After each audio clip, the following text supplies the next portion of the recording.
What is cracking, guys? In this video today I'm gonna teach you a thing or two about competing in the IPF or the USAPL, because I'm pretty sure they use the same rules as the IPF. So let's get started. First of all, when you get to meet, you go to weigh in, and while you weigh in you tell them your opening numbers in all three lifts, squat, bench and deadlift. And then after you weighed in, you go to check in all your gear. And here's where a lot of things gets tricky. Rule number one: if you're gonna have a t-shirt, which you need, the t-shirt it needs to be a round neck. You can't have a V-shaped neck or any other type of neck. It can't be too big either, and your t-shirt has to be plain, one color. It can't have prints on it, only if the logo or print is IPF approved, like a sponsor to the IPF or something, or has the logo of the event competition that you're at. For example, if you're at Worlds and it's the Worlds logo on it, but if you're going to World, you probably know this stuff already.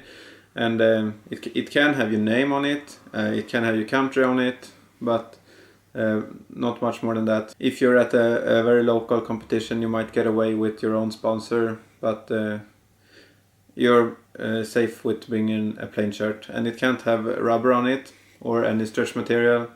It has to be like normal cotton or something. If you want to compete with a belt, the belt also has to be IPF approved. And if you're gonna buy an IPF approved belt, it will most likely say that it's IPF approved on the page you buy it from, if it is IPF approved, because most people want to tell you if it's IPF approved if it is, because that's a big reason why most people buy belts if they're gonna compete. When you compete, you need to wear a singlet, and a singlet is basically like a full body suit. You have your t-shirt and you have the singlet, and the singlet goes down to your mid upper thighs approximately, and you don't have anything on your legs except underwear. You don't have shorts or anything, or tights, only the singlet, and that one has to be IPF approved. And the reason you wear a singlet is because if someone were to come with some big baggy jeans or anything other like pants, and you're gonna do the bench, they can't judge you on lifting your ass off the bench because maybe the pants just hangs down. So it needs to be kind of tight, and that's why everyone has a singlet. Most people that compete uses wrist straps when they do the squat or the bench press to protect their wrists. And if you're gonna have wrist straps, they need to be IPF approved. SPD, for example, is IPF approved. Gangster wraps, slingshot is IPF approved, and Titan wrist straps are IPF approved. I'm gonna link a list in the description where you can check out the gear that is IPF approved if you wanna see if your stuff is. But there are some rules about the wrist strap as well. You can't wrap it however you want. You can't like wrap it like this all over the place. It can't be too low on your wrist, and it can't go too high on your hand. So there you can wrap it a little bit up and down, but not too much. And also, while performing the lift, you are not allowed to have the thumb loop around your thumb, because that will disqualify your lift, and you don't want that. So if you use this when you're putting it on, I strongly suggest that you remember to take it off, because else you won't get the lift. You won't even get the start command. When you're doing a raw competition without the lifting equipment like a squat suit or bench press shirt, you can use knee sleeves, neoprene knee sleeves, and also they have to be IPF approved. Surprise. And if you're gonna use them, you're only allowed to use them on your knees. You can't have like elbow sleeves, they are not allowed, but knee sleeves only on the knees. And if you're gonna have them on your knees, they cannot connect to your singlet, so they have to be able to see your skin on your thigh between your singlet and your knee sleeve. And also, if you're having socks, your knee sleeves can't touch your socks, so between your socks and the knee sleeve they have to see your skin as well, so they don't think you're hiding something underneath it or whatever, I don't know. While you compete, you're gonna want to need shoes. You're not allowed to go barefoot in any lift, and if you're gonna have a powerlifting shoe, where you buy the shoe, it's probably gonna say that it's IPF approved, but I don't think you need like a label for it to be IPF approved. I think they just look at your shoe and see if it's approved or not, because it can't extend a certain amount of height on the heel.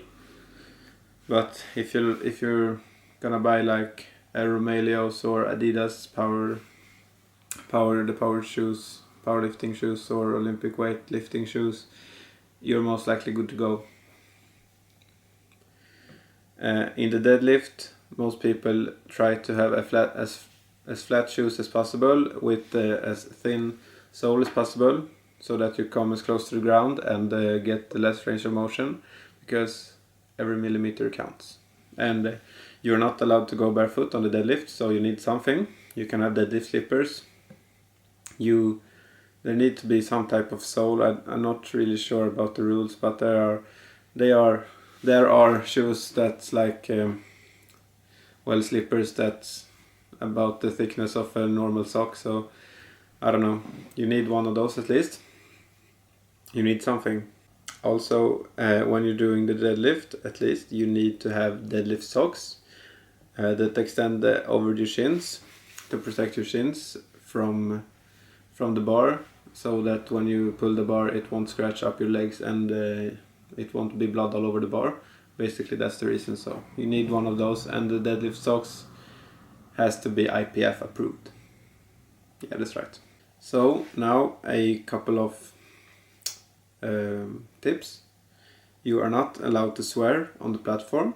That will disqualify your lift. So no swearing on the platform. Just try to be as happy as possible, and the judges will be happy as well.